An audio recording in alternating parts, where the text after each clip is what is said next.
As I'm nearing the end of my second travel contract, I'm starting to realize that travel PT may not be as glamorous as I thought it would be. When I first heard about travel therapy, I was ecstatic. You get to travel the country, meet all types of new people. I read about the freedom of lifestyle in some travel PT blogs. Oh, and also just the flexibility that you get with travel PT. Because of the nature of doing contract jobs, you're able to take a month off out of nowhere just because you want to. You are your own boss. You can go wherever you like, work in whatever setting you would like, and work however much you'd like. That's something that you'll never get in a permanent job. And it just seemed like there are no downsides. After learning more about this path of physical therapy, I couldn't help myself but to jump in right out of school. As I'm nearing the end of my second travel contract, I'm starting to realize that travel PT may not be as glamorous as I thought it would be.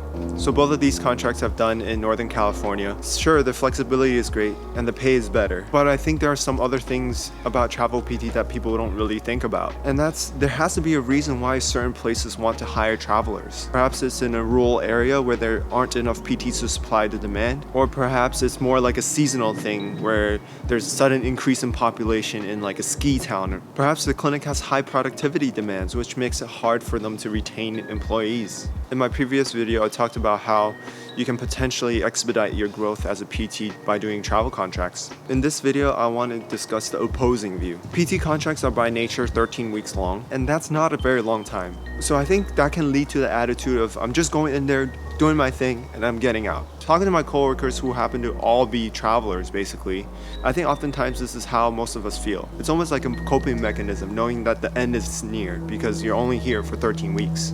You clock in, do whatever you have to do, clock out, you start counting down the days before your contract ends. You start thinking about the next place you want to go, or if you should take a longer extended break before starting another contract. I think fundamentally, people view work differently. Some people are more engaged at work and find a sense of purpose through work, but for others, work is just a job. And being on these travel contracts, I couldn't help shake the feeling of, oh, this is just a job, because everything is temporary. Your housing, your coworkers, your boss, where you're at in the country. As a contractor, you're there to satisfy the need, and that's it. We're always talking about, oh, where you're going next. Oh, what locations are you looking at? Oh, what settings are you looking at? This process can start as early as 6-7 weeks into your current contract. Just think about it. If you're already thinking about where you're going next for your next contract, halfway through your current contract, is your heart and mind really going to be present at work? Are you really going to try to be the best clinician that you can be for these patients? I think personally at this point in my career as a new grad, I prefer a job with more mentorship and more purpose. Something that is bigger than myself and something that's more engaging and challenging. Not saying that travel PT is not challenging.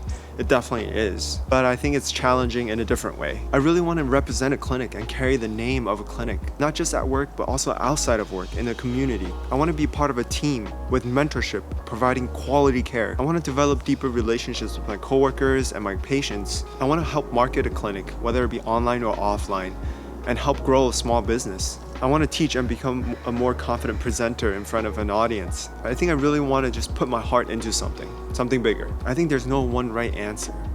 I think it depends on your character and what you want and the type of style of work that you prefer. Ultimately, I think it's about the attitude that you have. I think if you have a growth mindset and a hunger to learn, you're gonna grow wherever you are.